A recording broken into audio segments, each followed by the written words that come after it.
Assalamualaikum my dear students. Bismillahirrahmanirrahim. Subject Mathematics D1.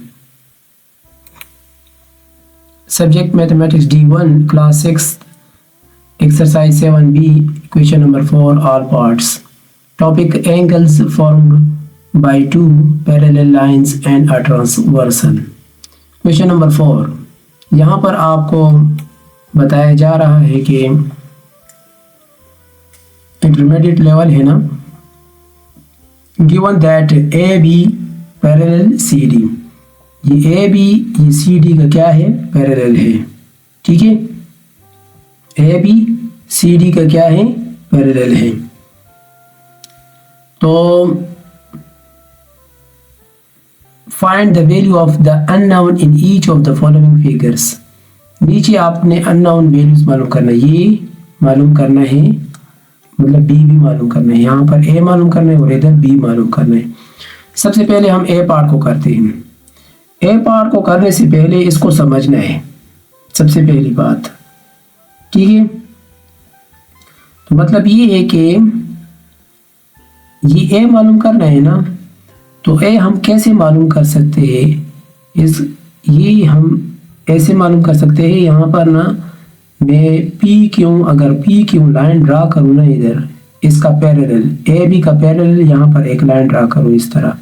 ठीक है, एक लाइन में ड्रा करता हूँ। चलो इधर देखिए, एक लाइन में सीधा इस तरह ड्रा करूँ, ड्रा कर दिया तो इसको नाम दे दे पी क्यों।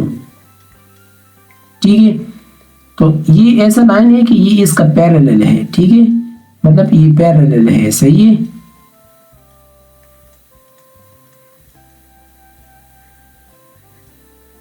एक तो ये सही लिखूं,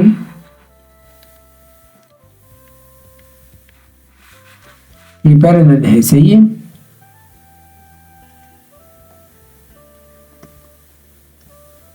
अच्छा, तो जब ये पैरेलल हो गया ना, तो मैं ऐसे भी कर सकता हूँ। ठीक है, कि ये इंटरनल एंगल्स है, ये देखिए, ये और ये कैसे मैं आपको समझा रहा हूँ। यहाँ पर देखिए, अगर इस लाइन को इस तरह हम ले जाए ना, तो इसका कॉरेस्पॉन्डिंग एंगल क्या है, ये है ना। तो इन दोनों को अगर हम जमा कर ले तो ये 180 के बराबर है कि नहीं, ये स्ट्रेट लाइन हो गया ना। हाँ, एक तो ये बात है ना, एक तो ये तरीका है, स्ट्रेट लाइन ले और इन दोनों को जमा कर ले। और दूसरी बात ये है, ये दोनों क्या है, इंटरनल एंगल्स है कि नहीं है, इंटरनल एंगल्स है ना। इन दोनों को अगर हम जमा कर ले तो भी 180 के बराबर होता है। तो इस तरह हम ले सकते हैं। ठीक है, तो यहाँ पर मैं क्या करूँगा, यहाँ पर ना इधर देखिए ए ई और क्यू। ठीक है, ये एंगल सही है। इधर आपने क्या करना है, एक लाइन ड्रा करना है, पैरेलल लाइन इस तरह ड्रा करना है ताकि इस ए बी का क्या हो, पैरेलल हो। तो पी क्यू लाइन ड्रा कर लेते हैं। ठीक है, पी क्यू लाइन ड्रा कर लेते हैं। अब यहाँ पर देखिए, ये एंगल इस एंगल का, ये दोनों इंटरनल एंगल्स है ना, इन दोनों को हम जमा कर लेते हैं तो ये 180 के बराबर होता है। ठीक है, तो यहाँ पर ए पार्ट को देखिए, तो एक एंगल है क्यू ई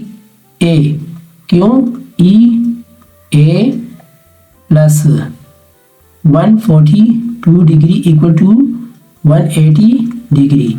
यहाँ पर इंटरनल एंगल्स लेकिन ए बी पैरेलल है पी क्यू के। ठीक है, अच्छा, तो इसको आप उस साइड पर ले जाए, क्यों, ये एंगल है, सही है। क्यों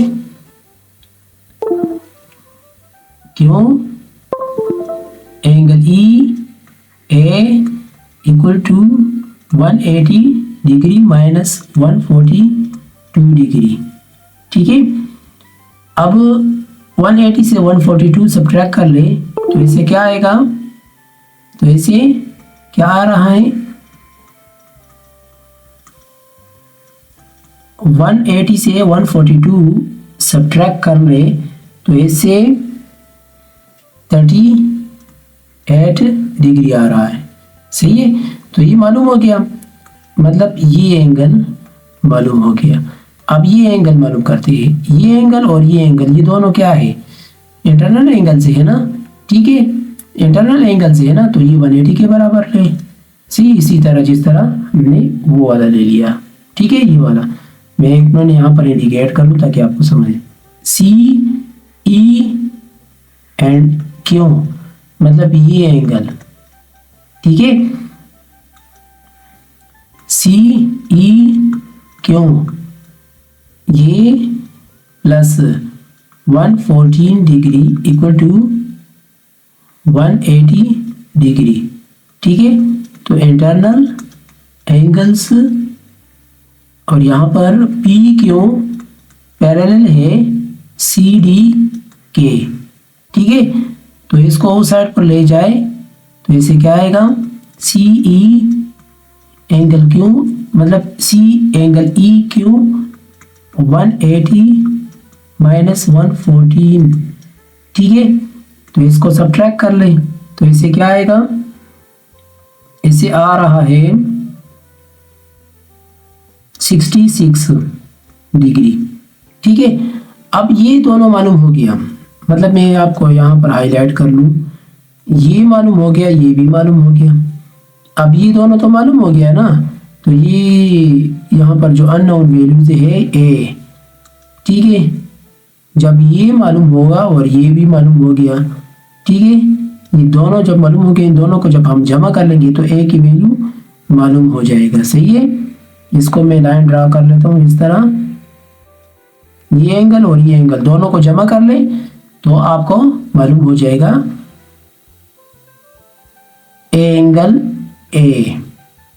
यहाँ पर लिख लेते हैं, तो एंगल ए इक्वल टू क्यों ई, angle E A plus C angle ई क्यों, तो 38 डिग्री प्लस 66 डिग्री। तो इन दोनों को जमा कर ले तो इसे क्या आ रहा है, इन दोनों को जब हम जमा कर लेंगे तो इसे 104 डिग्री आ रहा है। तो ए डिग्री इक्वल टू 104 डिग्री। ठीक है, तो ये रहा आपका ए पार्ट।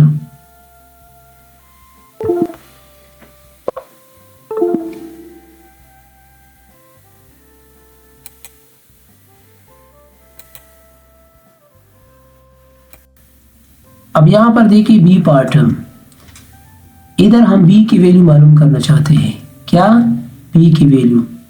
ठीक है, तो बी की वैल्यू जब हम मालूम करेंगे तो आसान तरीका मैंने अभी आपको, इसका इस तरह स्ट्रेट लाइन लेंगे।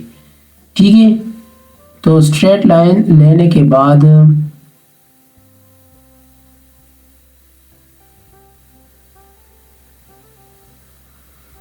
जिस तरह मैंने ए पार्ट में स्ट्रेट लाइन लिया है था ना, ये था बिल्कुल इस तरह, उसी तरह आपने इसका भी स्ट्रेट लाइन लेना है। ठीक है, तो इस तरह स्ट्रेट लाइन ले लिया।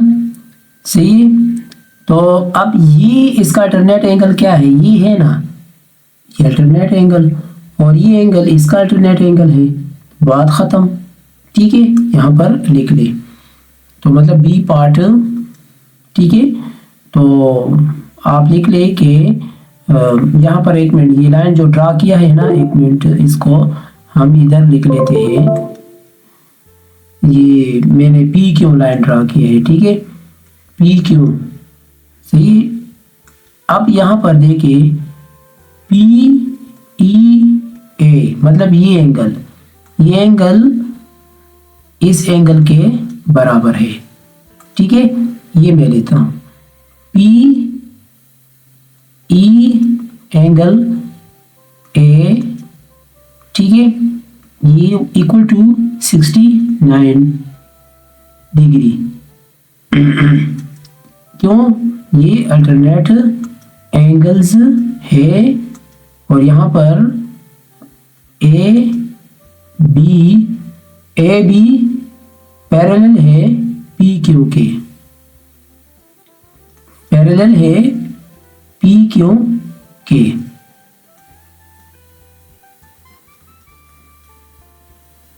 है, P पैरेलल है कि P क्यों के, ठीक है।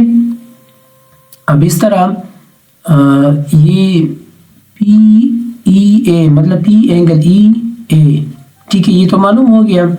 अब नेक्स्ट है, मतलब यहाँ पर मैं लिखूंगा P एंगल ई ए, ये 69 डिग्री मालूम हो गया। अब नेक्स्ट है C इधर D C E, मतलब ये एंगल ये C E P इस एंगल का क्या है, अल्टरनेट है, ठीक है। C E P, तो मैं यहां पर लिखूंगा C E P, ये इक्वल टू 37 डिग्री, ठीक है, ये इसका अल्टरनेट एंगल्स है। तो यहाँ पर मैंने P क्यों पैरेलल है CD के, ठीक है, इसका। तो अब इसको हम इस तरह भी लिख सकते हैं, CEP दोबारा लिख लें, ठीक है, कोई बात नहीं, सही है। अच्छा, तो अब यहाँ पर एंगल इसको साफ कर लेते हैं, एक मिनट।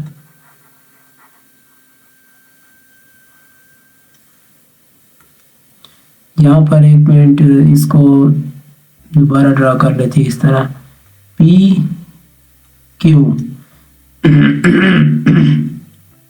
अब इन दोनों को अगर हम जमा कर ले तो ये B की वैल्यू मालूम हो जाएगा ना, तो ले सकते हैं ना, ठीक है। P E A plus C E P, तो ये B डिग्री के बराबर है, सही है। तो ये क्या है, B डिग्री के। अच्छा, तो PEA क्या है, 69, तो B degree equal to 69 plus 37 degree. तो इन दोनों को जमा कर लें। अब इन दोनों को जब जमा कर लें इस तरह, तो इसे आएगा 106, ठीक है, 106 डिग्री। तो ये हो गया आपका D पार्ट, ठीक है। अब इस तरह, तो ये रहा आपका B पार्ट। मेरे चैनल को नए आए हो, अभी तक सब्सक्राइब नहीं किया है तो काइंडली सब्सक्राइब करें और अपने दोस्तों के साथ भी शेयर करें। Thank you.